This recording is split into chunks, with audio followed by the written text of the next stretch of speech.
Yeah, it's been a pleasure working with you for sure over the last. When did we start? I think you dropped your trailers in August for us, Yes. and it's been good. Like communication. Hey, are you guys looking full? Looking not full? So how so you only so your office is in Weatherford? Mm-hmm. What's your radius? 20 miles. 20-mile radius out of Weatherford is, and then after that you start charging so We much do a mile. $5 a mile after that one way. Okay. So if it's 40 miles, 20 times 5 would be $100. Okay. So That's good. Yeah. That's good to know, like, hey, where, Weatherford make it, Yeah, with like the Gordon job, he's like, oh, it's gonna be more. I'm like, well, how much more? And he told me, I was like, yes, let's do it. Well, no, that helps us because it's like, hey, if we're bidding a job, now we know, hey, we know your rate or your base rates. right. It's like, hey, we know, hey, how many miles, and then we know, hey, so it's nice. We're not going to get a surprise. Right. So it's like when you're when you're billing, when you're dumping, is there? So I don't know what the rates are, but just for example, it says $500 or $1,000 for the dump. And that's what you're charging us. Is there extra fees if we're heavy? Yes. Okay. Usually we do How does that look? up to 2 tons. Anything over 2 tons, we go $60 a ton after that. Okay. So And then like and then if it's outside the radius, it's miles. Okay, Yep. that's good. It helps. and it's not a perfect circle around that 20 because if it's Fort Worth and it's going to be, oh, here's the house and the dump's 5 miles away, Yeah. I can still charge, my normal rate. Yeah. But for like us, we're never. Most of the time, we're going to be on that. We're going to be on the west side, so we're going to be having to calculate that. But that makes it nice for us to be able to, when we're bidding, we're not calling you up going, we already kind of know where you're landing. So Right. sometimes if you come here, then you can jump at Stephenville, which is right next door, and then And then straight down 20. It's each those dumps. So each dump, are they cost different prices? Oh, yes. Oh, man. I don't even want to get on a soapbox about Weatherford. Oh, my gosh, man. So okay. So do you have to take that into consideration, or that's just all kind of baked into your price? Like, hey, wherever we're going to end up. yeah, I'm gonna lose here, but I'm gonna gain there. It's definitely every day on my radar. It's like, okay, if I have 4 dumpsters to dump, okay, I got to bite the bullet and go dump at Weatherford. But if I got 1 dumpster, I'm going all the way to Kennedale. Okay. You know what I mean? So, So you just kind of play like you said, your workload or for that day. Yeah, for that day. And the landfills charge different amounts based on the volume that they have, or just the land that they don't have. Well, a lot of these things are transfer stations. So all they're doing is they let us pile it up into a pile. They take a track hoe, throw it into a big truck, and they're taking it to Kennedale. Oh. So they're charging us just You're paying for that transportation. Is what you're doing. right. That makes sense. So we're buying time, really. Yeah. Dang. But that's what you would have to like. So if you hired a guy, you have to teach him those way of like, hey, watch your schedule. Yes. He's like, I don't need to be paying. We don't need to be paying dump fees that we don't have to be paying for. Right. And something I just learned a week ago is, and this is what's great about talking to bigger companies and people who have been in it. The guy we're doing the job for in the laundromat, I didn't realize for the first month, they have a renovation business, but they also have a dumpster business in Dallas that does 10,000 to 15,000 tons a month. That's a bunch. So, Like just construction dumps? yes. 10,000 tons. Yes. So, Is that I went to lunch with 2 him. million pounds? Huh? Is that 2 million pounds? 200,000 pounds. Well, it's 10,000 times 2,000, so. Yeah, six zeros. You're the math man. That's 7 zeros. Gee, all right, go ahead. Either way. So I went to lunch with him, and he was letting me in on, man, if I have concrete, I can go dump it for free at this place. If I have sod, blah, blah, blah. Stuff I didn't even know. So so it's like, if you know all you're doing is concrete, but it has to be, they can't be mixing it in. Well, they do, but Well, I mean, like with that guy, if you had a guy that hey, you can dump concrete here, you can't be putting lumber and concrete with it. Right. You got to know, hey, we're just doing concrete. Yeah, and that's kind of what I've thought about is selling one of those 25s because that's something nobody's really offering. Y'all might be able to tell me better. Is the concrete washout and kind of the dirt work for landscaping. Oh, yeah. Get one of those short little concrete dumpsters. I haven't, like a lot of our jobs, washout's not a big deal, but I have been seeing more and more of those washout dumpsters in subdivisions, mainly in subdivisions. I think it's one of those. Is it becoming I believe so because when we're in Pennsylvania, it's funny. Going back to the oil field, you go up to Pennsylvania, they're throwing out riprap and just everything. Like everything has to be to a T on environmental stuff. You have to have an environmental safety guy if we're crossing a creek, and the creek can't be open for more than a day or a night. Coming from West Texas, you're like, what? Well, these guys are changing the oil on the ground, that type of thing. But I think Texas is coming around to actually getting into code with environmental stuff. So I'm really believing the concrete washout stuff's not going to be on the ground anymore. Yeah, and I think I do. I'm seeing more and more and more of that of those dumpsters. But so like at those back to the landfills. Since you dump so much, do you get discounts or they don't care? They're like somebody's gonna like. Well, like Weatherford one, I'll go ahead and shout them out. When I first pulled in there, they wanted it was $100 a ton, 3-ton minimum. I'm like, I wouldn't make any money. And then eventually talking to a couple guys around town, they're like, hey, you can go get a contract with them, and they'll lower it down. And so I think we're sitting at 66 a ton, but they also add in a fuel surcharge and other stuff. So, I mean, it's, I go to Kennedale, it's a 2-ton minimum, but it's $51 a ton. Yeah. So it's always cheaper to go there for the most part. And then you give the gas station 100. Yeah, exactly. But it's still cheaper. Yeah. I mean, especially if you got to beat up there in that area anyway, it's definitely the way to go. That's what I'm saying. We try our hardest to stay around the West Fort Worth area, stuff like that. But with our network, we're in Mineral Wells for the most part, which we love because we're in our community and helping our community out and seeing our business along with all the other businesses is a really cool feeling. So like, okay, it's like on your, like when you've got your, do you have one of those, I have bought one, but I've never had to use it. Knock on wood. But do you have one of those, what are they called? The metal thing that you back your trailer on to change the tire fast?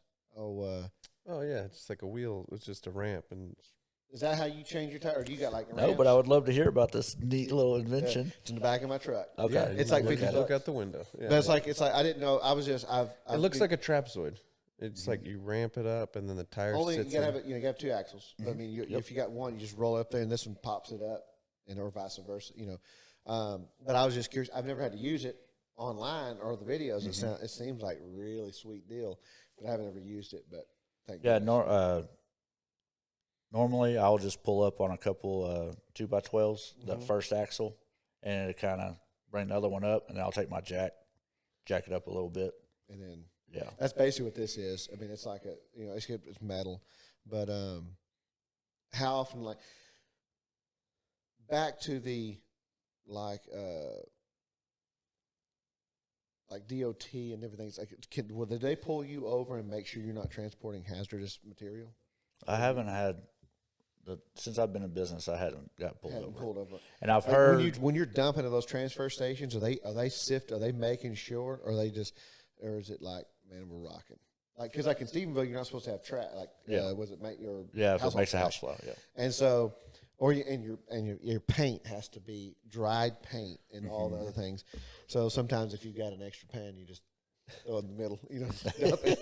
But it's we would never do that. I gotta check my dumpsters next time I come by. Yeah, no, never. But it's like, so are they checking those things? or making sure how? Or I guess it's or do you one have to do of those that, things. It's like how good is the employee that's on site on that station? day. Yeah. That Kennedale site, there's so many dumpsters. I mean, there's 10 guys all lined up, and they're not really checking. They're just making sure they're lining trucks up, stuff like that. When you first started dumping, were you like nervous? Oh, my You're sitting there going like, and you got the guys in the backhoe honking at you, screaming at you because you're not, and you thought you were doing where they were supposed to have gone, and like you like freaked out. Oh man, at first I was kind of like, oh, I hope I, what if I, what if I can't back this thing up even though I could back a dang trailer? Well, if I, for some reason today, I'm just sitting here doing this. Yeah. But it was something I had to get over. I mean, there's every once in a while there's some employees there that tell you some weird stuff, even though you've probably been there. You've been doing it longer than they've been working, and I know how to help this guy next to me, stay out of his way and where he can pull forward and stuff like that. And it's dealing with that. But so how many like the Kennedale one? You said there's 30 guys. Is there 30 dumpsters being dumped at once? Like I mean, you're just lining up and. It depends. Some days, trying to think of the most. I'd say 10 truck and trailers, and then they have it sectioned off for truck and trailers, and they have it sectioned off for Republic and all them that have the big trucks and all that. Okay, so we're not getting in their way. So it takes us a little bit longer to do it. Like on your what's your net? Mm-hmm. How often do you have to replace that thing? Because on my dump trailer, it's like man, I've already like the stupid things already. It comes off all the time. How long have I been in business? Since 6 May. months. So right now I'm about to have to start Fixing some of the. But the main reason I have to replace it is being too lenient on letting stuff be on. You're supposed to fill the dumpster up level with the top of the dumpster. Oh yeah, yes. And if there's something sticking up, I'm like, this is go. Yeah, let's go. Why even say anything? So I've kind of hurt myself on that because I'll roll that thing back. It's automatic, and just let it kind of. How much does that net cost? Like it's only $300? $300. Yeah, so it's like basically it gives your customers a better experience. Because I'm not sitting here like, hey, because like I've definitely had people that call us and say, our guys out there, we're not pulling your dumpster, and oh, by the way, you're going to get a trip charge, just very, and then I'm just enraged, and I'm just like, hey, can't your guy just shovel off? It'll take him 30 seconds. My guys are not on site. Can he show? Nope. Bye. And then that's when you're just like, oh Lord. But there's a couple times on our end of it, it's like you have to think we have to travel down the highway at 65, 70 with that thing. No, what's that DOT guy is going to come by and be like, what are you doing? Yeah. No. I didn't realize that, but it's like you could have so I drive out there and I'm like, man, it was it was something you could have either pushed it down or there was like 10 sheets of scrap plywood. Yes. And you could have just, even though you couldn't take it because, like you said, it'd blown off. You could have just thrown it out beside. It takes me 5 seconds to jump up there and kick stuff down, rimmage it down, or like, hey, I can't take it. At least throw it off, and then we can pick it up next trip or whatever. Right. And it's like instead of making it a big deal, you just do it. Right. And it's like so that's kind of back to the customer service thing. It's like there's people that are set out to be difficult and they have to like peacock and stuff like that. Yes. Dude, offer a service and grow. And it's the customer. Yes. You just get back to it is the customer. And today I'm on a job. Customer's upset. 95% of it was not. We shouldn't have been touching this stuff. But it was like, hey, you could either spend a little money, you ran in there, make him feel heard, took care of those items, and you went down the line, and instead, or we could have got in there, and like you said, I could have got it. We can get in there and have a big old ego match, and you're just we can sit and I could win the battle, right? Per se, I could argue all these points, and that guy's just going to walk away going like, this guy. Instead of saying, hey, no problem, we'll do it. By the end of it, he's like, man, I feel kind of bad now. Right. Like this is like not like I was like boom, we won. Yeah. But, hey, I was like, no factor. I But said, hey, with don't that, worry. I said, don't you stress one But bit that's about it. customer service. I said, those were concerns for you. Don't worry about it. We'll handle with it. that being said, now he feels a little guilty. Now he's going to say, "Hey, man, if you need a framer, this guy went above and beyond." And he goes, yes. And so that's the way you look. But it cost me some money. But it's just like your nets. Hey, it kind of but it's like, hey, when somebody needs a dumpster, I'm like, dude, this guy's a no nonsense guy. Yeah. He's going to be pulling them dumpsters. Or when we need a dumpster, Well, and that it's too. like, and we're out of mileage. We're like, well, let's pay the extra money. It's a 100%. done deal, Right. Yeah. Because there's less drama. I'm 100% of like no drama. Like, I don't really care to hear. I just want it done. Right. You have. Like, I heard on the podcast your phone stays ringing, and that's what I keep in my head when I'm calling, especially builders and stuff like that. I'm a dumpster guy. Last thing he wants to hear is there's something wrong with the dumpster. You know what I mean? So it's in like, your mind, you're there thinking it's dumpsters. yeah, Well, how can it, and how could it be? You say, hey, make it an easy transaction. Like, just let me get this stuff off your property, and that's what it's about. And I love it. That's awesome. I love it. So. Well, Aaron, it's been a pleasure having you. Thank you for joining our show. Thanks for having me, man. Yes. We wish I'll be back on episode 100. We're gonna have a wreckage episode where we just talk about all like the disaster stories that we have. Maybe we'll get you an We'll have invite. to get in here. Yeah, just trash flying down the highway and Yeah, Oh, we'll have to man, get- I yeah, would we love should to get tell you that flipped story over right and now, into yeah. that, did we? Should have got it. Yeah. Next time we're on here, we'll have to talk about the. So I know you've probably had stuff flying off your trailer before. Dude, I had a guy wanting to fight me the other day. And I didn't even notice, but it was a contractor, and he like, please, if you're a contractor, you're going to overload it. Put the heavy stuff on top. They overloaded it. It's all sticking up. I'm thinking my net's got it. I'm confident. I'm just driving down the road. I'm getting onto the highway, and I see this truck coming up beside me, just flying. I'm like, I guess he hated going slow on that road.